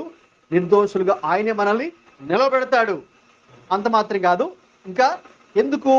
ఆయన శక్తి గల రక్షకుడు కాబట్టి మన ప్రభు అయిన యేసుక్రీస్తు ఆ రీతిగా మరి మనకు సహాయం చేస్తాడు. కాబట్టి అన్ని పరిస్థితులు కూడా మన దేవుడే మనకు తోడుగా ఉండి ఈ రక్షణను కొనసాగించుకోవడానికి, మనం పొందుకున్న ఈ రక్షణ భాగ్యంలో కొనసాగడానికి అడుగులు ముందుకు వేసుకుంటూ ఇంకా వెనక్కి వెళ్లకుండా, వెనుకంజ వేయకుండా, లేక ఎక్కడ వేసిన గొంగలి అక్కడైనట్టుగా కూడా ఉండకుండా మనం ముందుకే వెళ్ళడానికి యేసయ్య మరి మనకు సహాయం చేసే దేవుడై ఉన్నారు. అన్ని పరిస్థితులు కూడా మరి ఆయన మరి మనకు తోడై ఉండే దేవుడు. తిమోతికి రాసిన 2వ పత్రికలో పౌలు గారు ఒక మాట చెప్పారు. 4వ అధ్యాయము 17వ వచనం. అయితే ఆ, నా ద్వారా ఆ, విశ్వాసపూర్వకంగా ప్రకటింపబడిన నిమిత్తమును ఆ, అతిశయలందరిలో దాని విని నిమిత్తమును ఉమ్, ప్రభువు నా ప్రక్క నిలిచి ఆ, నన్ను బలపరచును గనుక ఉమ్. నేను సింహము నోటి నుండి తప్పింపబడితిని. గమనించండి, మన దేవుడు ఎల్లప్పుడూ మన ప్రక్కనే నిలిచే దేవుడు. ప్రక్కనే నిలిచి అలా ఏదో కంపెనీ ఇవ్వడం మాత్రం కాదు, నేను చెప్పాను. మనల్ని ఆయన రక్షించే దేవుడు. సింహము నోటి నుండి రక్షించాడు, అలాగే నన్ను ఆయన బలపరిచాడు అని ఇక్కడ ఒక పౌలు భక్తుడు సాక్ష్యం ఇస్తూ ఉన్నాడు. కాబట్టి ఆయన మన ప్రక్కనే ఉండి మరి మనల్ని బలపరుస్తాడు. దేవునికి స్తోత్రం. హల్లెలూయా. కాబట్టి ఈ రక్షణ మార్గంలో మన ముందుకు అడుగులు వేసుకుంటూ కొనసాగుతుండగా మనకు ఎన్నో అడ్డులు రావచ్చు, ఎన్నో ఆటంకాలు రావచ్చు, ఎంతో మంది మనకు వ్యతిరేకంగా మారవచ్చు, మనం అనుకొనని సంఘటనలు జరగవచ్చు. మనం కొన్నిసార్లు అనుకున్నది జరగదు, అనుకొనది జరుగుతుంది. అటువంటి పరిస్థితులు కూడా మనకు ప్రభువే తోడుగా ఉండి మనం తొట్టిల్లకుండా మనల్ని భద్రపరుస్తూ, మనం మునిగిపోకుండా మనల్ని మనం చేయి పట్టుకుని పైకి లేపుతూ, నిర్దోషులుగా ఉండడానికి మనకు సహాయం చేస్తూ, శోధనను తప్పించుకోవడానికి మార్గం ఆయన ఏర్పాటు చేస్తూ, సదాకాలం యుగ సమాప్తి వరకు మనం తోడుగా ఉండి ఈ రక్షణలో కొనసాగించేది కూడా ప్రభువే. కాబట్టి అందుకే మనము ఎవరి వైపు చూడాలండి? యేసు వైపు చూచుచూ ముందుకు ప్రయాణించాలి. హల్లెలూయా. ఇక చివరికి ఒక విషయాన్ని చెప్పి నేను ముగించేస్తాను. హెబ్రీ పత్రిక మనం వచ్చినట్టయితే 12లో మనం చదువుకున్నాం కదండి. విశ్వాసమునకు కర్తయును, అంటే మనలో విశ్వాసమును ఆ రక్షణ ప్రారంభించింది ఆయనే కాబట్టి, కృప చూపించి మనం రక్షించిన దేవుడే కాబట్టి మనం ఆయన వైపు చూడాలని చెప్తున్నాము. రెండవదిగా దానిని కొనసాగించేవాడు యేసుక్రీస్తు ప్రభువే. అయితే మనము ఇక్కడ మనకు అది మెన్షన్ చేయబడలేదు కానీ మూల భాషలో ఉంటుంది, దానిని ముగించేవాడు కూడా యేసుక్రీస్తు ప్రభువే. మన రక్షణను తుదమట్టుకు తీసుకుని వెళ్ళి అంత మట్టుకు మనకు ఆయన తోడుగా ఉండి దాన్ని ముగించి కంప్లీట్ చేసేది కూడా మన ప్రభువే. హల్లెలూయా. అందుకే పౌలు తిమోతికి రాసిన 2వ పత్రిక 4వ అధ్యాయము 7వ వచనంలో ఒక మాట చెప్తున్నారు, చదవండి. మంచి పోరాటము పోరాడి తిని నా పరుగు కడ ముట్టించి తిని విశ్వాసము కాపాడుకుంటుని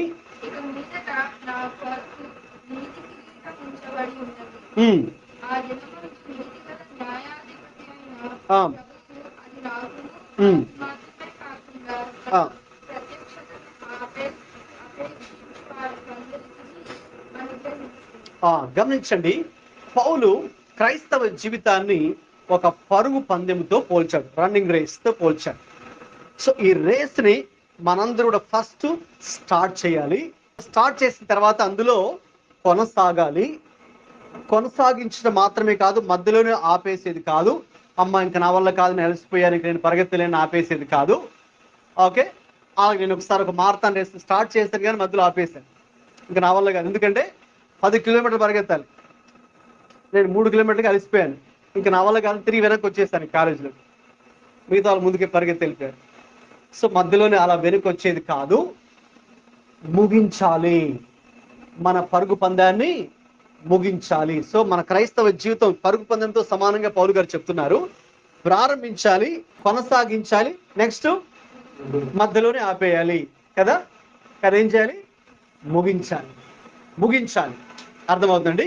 అలా ప్రారంభించి కొనసాగించి ముగించిన వ్యక్తి ఈ సాక్ష్యం చెప్తున్నాడు. ఏమంటున్నాడు? నా పరుగు ముగించేశాను. నా పరుగు ముగించాను. ఎలా ముగించాడంట? మంచి పోరాటము పోరాడాడు. మంచి పోరాటము పోరాడి తిని నా పరుగు కడ ముట్టించి తిని అయిపోయింది. విశ్వాసము కాపాడుకుంటుని. ఇంకా ఆయన కొన్ని గంటల్లో ఆయనకి చంపేస్తారు. దానికి ముందు ఈ మాటలు రాస్తున్నారు ఆయన. కొన్ని గంటల్లో లేక కొన్ని రోజుల్లో లేక కొన్ని వారాల్లో కావచ్చు, ఇంకా ఆయన తల నరికేసి చంపేస్తారు ఈ పాట రాస్తున్నటువంటి పౌలు భక్తుల్ని. కాబట్టి దానికంటే ముందు చివరిగా చెప్పిన మాటలన్నమాట ఇవి ఆయన. కాబట్టి ఇక నా పరుగు ముట్టించుతని, ఇంకా నేను వెడలిపోయే సమయం కూడా ముందే పైన చెప్పాడు.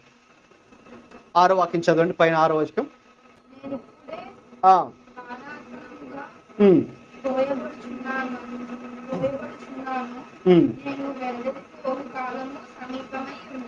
అంటే నేను ఇంకా చనిపోయే సమయము దగ్గర పడింది. కాబట్టి అయితే నేను ఒక మాట అయితే మీ అందరితో చెప్తున్నాను.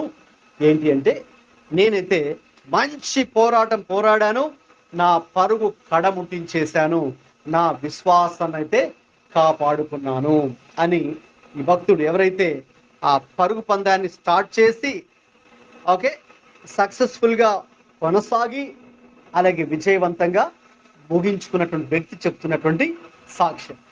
కాబట్టి క్రైస్తవ జీవితంతో మనము రక్షణ పొందడంతో మన పరుగు పందాన్ని స్టార్ట్ చేస్తాం. రక్షణతో మనం ప్రారంభిస్తాము. ప్రారంభించి చాలా మంది చేసే తప్పు ఏంటంటే, ప్రారంభిస్తారు, తర్వాత మళ్ళీ మధ్యలోనే ఆపేస్తారు. నేను చెప్పాను, కొంతమంది అలసిపోయి ఓకేనా ఆ కారణం చేత ఈ కారణం చేత ఆ సాకు ఈ సాకు చెప్పి ఇక వాళ్ళు కొనసాగరు, విశ్వాసంలో కొనసాగరు, భక్తిలో కొనసాగరు. మధ్యలోనే ఆ విశ్వాస జీవితాన్ని ఆపివేసుకుని మళ్ళీ తిరిగి పాత పద్ధతుల్లోకి పాత మళ్ళీ విధానాలకు మళ్ళీ చాలా మంది వెళ్ళిపోతుంటారు. అయితే అది అలా చేయకూడదు, కొనసాగాలి. కొనసాగించి ఒక రోజు ముగించాలి. ఇప్పుడు ఆ ముగించడానికి కూడా మనకు ఎవరు సహాయం చేస్తారు? ప్రభువే. ఎవరైతే ప్రారంభించారో, ఎవరైతే కొనసాగిస్తున్నారో ఆయన ముగిస్తారు. దేవునికి వాక్యం ఉంటుంది, మీలో తన మంచి పనిని ప్రారంభించిన వాడు ఆయనే ముగింపున కూడా ఆయనే తీసుకుని వెళ్తాడు. ఆయనే ముగించడానికి కూడా ఆయనే మనకు సహాయం చేస్తాడు. ఎందుకంటే ఇదేదో మన సొంత బలం చేత పరిగెత్తేది చేసేది కాదు. మన సొంత శక్తి వల్ల, మన సొంత బలం వల్ల ఈ భక్తి జీవితం, ఈ విశ్వాస జీవితం మనం చేయలేము. మనం అలసిపోతాం, మనం ఓడిపోతాం, మనమైతే వెనుదిరిగిపోతాం. ఇంక ఇది నా వల్ల కాదని చేతులు ఎత్తేస్తాం, ఇంక నేను ఇది చేయలేను. అయితే దేవుడు మనకు తోడుగా ఉన్నారు కాబట్టి ప్రారంభించింది ఆయనే, మనకు కృప చూపించిన ప్రభువే, రక్షణ ఇచ్చిన దేవుడే, అది కొనసాగిస్తుంది కూడా దేవుడే. తొట్టిల్లకుండా సాయం చేస్తే ఎవరండి? దేవుడు. పడిపోకుండా కాపాడుతుంది ఎవరు? మునిగిపోకుండా చేపట్టుకుని పైకి లేపుతుంది ఎవరు? శోధన వచ్చినప్పుడు తప్పించుకోవడానికి మార్గం చూపించేది కూడా ఎవరు? దేవుడే. మనం ఈ లోకంలో దేవుడి కోసం నిర్దోషంగా జీవించడానికి సహాయం చేసేది దేవుడే. సో ఇన్ని చేస్తున్న దేవుడు మరి మన ముగింపు వరకు తీసుకుని వెళ్ళడా? మధ్యలోనే విడిచిపెట్టేసి వెళ్ళిపోతాడా? చెప్పండి. లేదు. మనతో నిబంధన చేసిన దేవుడు మన దేవుడు. హల్లెలూయా. ఆయన మాట మీరడు. వాగ్దానం చేసిన వాడు నమ్మదగిన వాడు. హల్లెలూయా. కాబట్టి ప్రారంభించిన దేవుడు, కొనసాగిస్తున్న దేవుడు, ముగింపునకు కూడా ఆయనే తీసుకుని వస్తాడు. ఆయనే మరి మనకు సహాయం చేస్తాడు. కాబట్టి ముగింపు వరకు కూడా సహాయం చేస్తే ఆయనే. కాబట్టి ఇప్పుడు చెప్పండి, మనం ఎవరి వైపు చూస్తూ అడుగులు ముందుకు వెళ్ళాలి? యేసు వైపే. హల్లెలూయా. యేసు వైపు చూస్తూ. ఓకే, ఇప్పుడు ఎలా పరిగెత్తాలో చదువుకొని ముగించుకుందాం. చదవండి. అదే 2 హెబ్రీ పత్రికలో తిరిగి వద్దాం. 12:2. యేసు వైపు చూచు మన ఎదుట ఉంచబడిన చాలు. సో కాబట్టి మనం ఇంకా ఈ యేసు వైపే చూస్తూ ఎలా పరిగెత్తాలో కూడా దేవుని యొక్క వాక్యంలో వ్రాయబడింది. ఎలా పరిగెత్తాలంటే 2 విషయాలు ఉన్నాయి. నెంబర్ 1, మనకు మొదటి వచనము ఎండింగ్ లో ఉంటుంది. అదేంటంటే ప్రతి భారమును సులువుగా చిక్కులు పెట్టు పాపమును విడిచిపెట్టాలి. అది నెంబర్ 1. ఈ యేసు వైపు చూస్తూ ఎలా ముందుకు మనము పరిగెత్తాలి, ఎలా నడవాలి, ఎలా మన జీవితాన్ని కట్టుకోవాలి అంటే మరి అనేక భారాలు మన మీద పడుతూ ఉంటాయి. అనేక రకాల ఒత్తిళ్ళు, ఈ లోక సంబంధమైనటువంటి ఒత్తిళ్ళు, వాటిని ఐహిక విచారములు అని ప్రభువారు ఒక చోట అన్నారు. మరొక చోట ఈ జీవన వ్యాపారములు అని మరొక చోట ఉంది. ఓకే, మరొక చోట ఈ లోక సంబంధమైనటువంటి విషయాలు, మరొక చోట ఈ యుగ మర్యాద, ఈ లోక సంబంధమైనటువంటి కార్యాలు, పనులు, విషయాలు. ఓకేనండి. అనేక ఒత్తిళ్ళు, భారాలు ఇవి ఒకవైపు. ఇంకా మరొక వైపు ఏమో మనల్ని ఈజీగా చిక్కుల్లో పెట్టేటటువంటి పాపాలు. ఓకేనా? అవి మరొక వైపు మన జీవితాన్ని అటు ఇటు లాగుతూ ఉంటాయి. అయితే ఇప్పుడు మనం ఏం చేయాలంటే అటు ఇటు మనకి ప్రెషర్స్ ఉన్నా కూడా ముందుకి పరిగెత్తాలి. కాబట్టి మనల్ని అటు ఇటు, కుడికి ఎడమకి లాగేటటువంటి ఎన్నో విషయాలు ఈ లోకంలో మరి మనకు ఎదురవుతూ ఉంటాయి. క్రైస్తవ జీవితాన్ని ప్రారంభించిన రోజు మొదలుకొని ఇక ఆ రోజు ముగించే వరకు, డే 1 స్టార్టింగ్ నుంచి ఫినిషింగ్ లైన్ దాకా మనకి మధ్యలో చెప్పాను కదండి, ఇది ఒక హర్డల్ రేస్, ఆబ్స్టికల్ రేస్ అని చెప్తారని, ఆటంకాలతో కూడుకున్న పందెమని చెప్పాను కదా. కాబట్టి ఇలాంటివి ఏం చేస్తాయి? ఇవే అనేక రకాల భారాలు ఒకవైపు, మరొక వైపు మనల్ని ఈజీగా సులువుగా చిక్కులు పెట్టేటటువంటి పాపము, మనల్ని వెనక్కి లాగడానికి, పక్కకి లాగి. ఓకేనండి. ఇంకా పక్కకి అటు ఇటు చూస్తాం అనుకోండి, ఇక్కడ ఓడిపోయినట్టు, అంతే కదండి. సో నీ ట్రాక్లో ముఖ్యంగా ఆ రన్నింగ్ రేస్ చేస్తున్నప్పుడు మీరు చూస్తుంటారు కదండి వీడియోస్లో కదా. సో వాళ్ళకి గీసిన గీతల్లోనే వాళ్ళు మరి పరిగెత్తాలి కదా. ఇక తర్వాత మధ్యలో ఆగి కొంచెం అటు చూడు, అబ్బో అందరూ నా వైపు చూసి ఎలా చప్పట్లు కొడుతున్నారో, ఎలా విజిల్ చేస్తున్నారో, ఎలా చప్పట్లు కొడుతున్నారో, నన్ను ఎలా వీడియో తీస్తున్నారో అని అలాగే చూసి, ఓకేనా, మళ్ళీ వాళ్ళ వైపు చూసి వీళ్ళకి చూసి ఆగిపోయారు అనుకోండి, ఏమవుద్ది? ఆ పరుగు పందెం వీళ్ళు ఓడిపోతారు, పక్కన్నోడు వెళ్ళిపోతాడు, వాడు గెలుస్తాడు. అక్కడ ఆగి అక్కడ కొంచెంసేపు చూసి మళ్ళీ ఇక్కడ కొంచెం చూసి అలా ఉంటే కానీ ఓడిపోయినట్టే కదా. అయితే కాబట్టి అందుకే వాళ్ళ టార్గెట్ అంతా కూడా దేని మీద ఉంటుంది చెప్పండి? పరిగెత్తేవాడు, ఆ లైన్లో పరిగెత్తేవాడు గీత గీసినప్పుడు ఫినిషింగ్ లైన్ కదా. అంటే అక్కడ దాకా పరిగెత్తాలని చెప్పారు కదా, కాబట్టి వాడు చూపుంది ఎక్కడ ఉంటుంది, దాని మీదే ఉంటుంది, ఫినిషింగ్ లైన్ మీదే ఉంటుంది. అక్కడ కదా పరిగెత్తాల్సింది, అంతే. అంతేగాని పక్కన ఎవడున్నాడు కూడా అసలు పట్టించుకోడు, ఇంకా ఈ పక్కన ఎవడున్నాడు పట్టించుకోడు, ఇంక వాళ్ళతో సంబంధం లేదు కదా మనకి. మన సంబంధం వల్ల ఏంటి, ఫినిషింగ్ లైన్. అది కంప్లీట్ చేస్తే అప్పుడు నేను ఫస్ట్ వస్తాను కదా, అప్పుడు నాకు ప్రైజ్ ఇస్తారు. ఇన్ని 6 నెలలు కష్టపడి ప్రాక్టీస్ చేసినందుకు కదా, ఒలింపిక్ గేమ్స్ లో పార్టిసిపేట్ చేయాలంటే 6 నెలలు ముందుగానే మరి పార్టిసిపేట్ చేస్తారు కదా. సో కాబట్టి అప్పుడు పివి సింధు గెలిచింది కదా. సో కాబట్టి ఆ గెలవడానికంటే ముందుగా తను ఏం చేసింది తెలుసా, 6 నెలలు బాగా కష్టపడింది. చెప్పాలంటే 6 నెలలు కోచ్ పివి సింధు దగ్గర ఫోన్ కూడా లాగేసుకున్నాడు గోపీచంద్. సో ఫోన్ కూడా ఇవ్వాలి పివి సింధుకి. 6 నెలలు కూడా కష్టపడి ట్రైనింగ్ ఇచ్చాడు కాబట్టి, సో మరి ఆ అమ్మాయి కూడా అలా బాగా కష్టపడి ప్రాక్టీస్ 6 నెలలు కష్టపడి చేసింది కాబట్టి మరి ఒలింపిక్స్ లో మరి విన్ అయింది.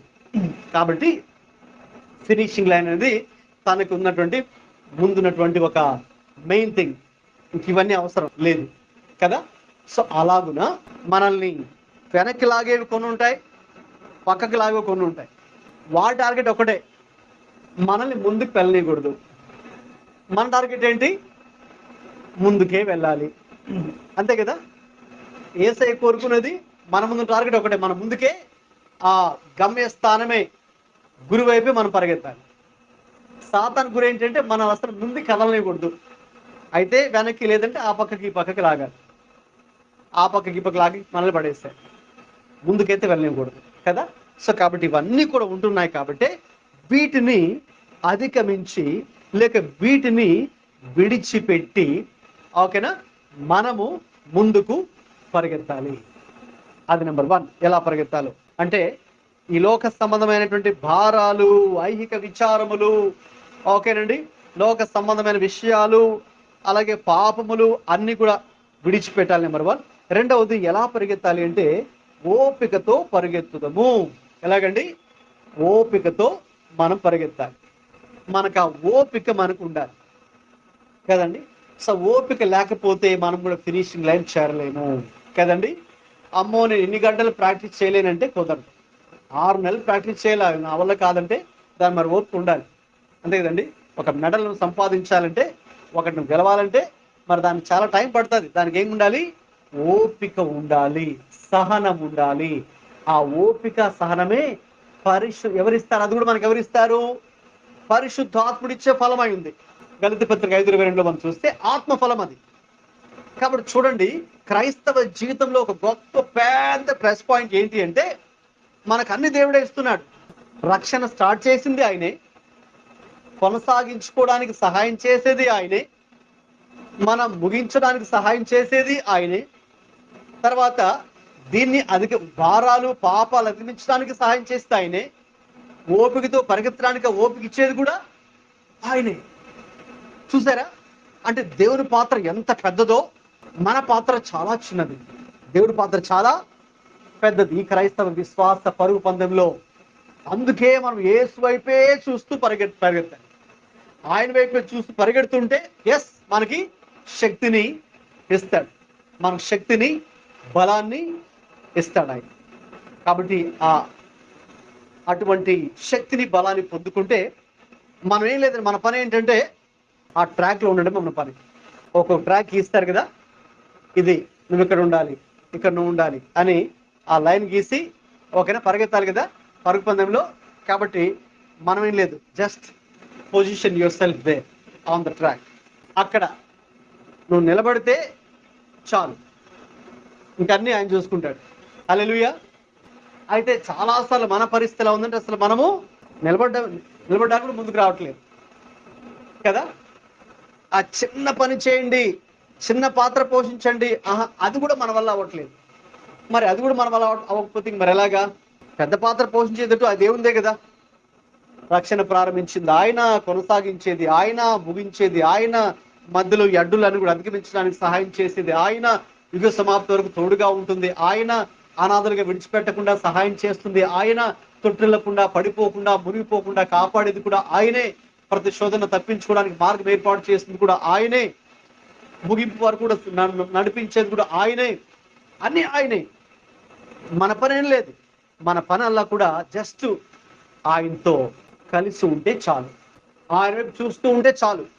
ఆయన వైపే, మళ్ళీ అటు ఇటు కాదు, వెనక్కి కుడికి ఎడమికి కాదు. అందుకే పౌలు అడిగితే నేను వెనకను మర్చిపోయాను అంటాడు ఆయన. ముందు చూడాలంటే ఏం చేయాలండి? ముందు చూడాలంటే వెనక చూడడం ఆపేయాలి. అందుకే వెనక ఉన్నావు మరిచి, వెనక చాలా జరిగింది, ఆ కథ అంతా వదిలేద్దాం. ఆయనే అన్నాడు వెనక ఉన్నావు మరిచి, ఇంకా నేను వెనక చూడట్లా, ఇంక తర్వాత కుడికి కానీ ఎడమకి కానీ నువ్వు చూడొద్దు అంటున్నాడు దేవుడు. చూడండి యెహోషువ 1:8 చదవండి. 7 వచ్చినమ్మ ఒకసారి, సారీ 7.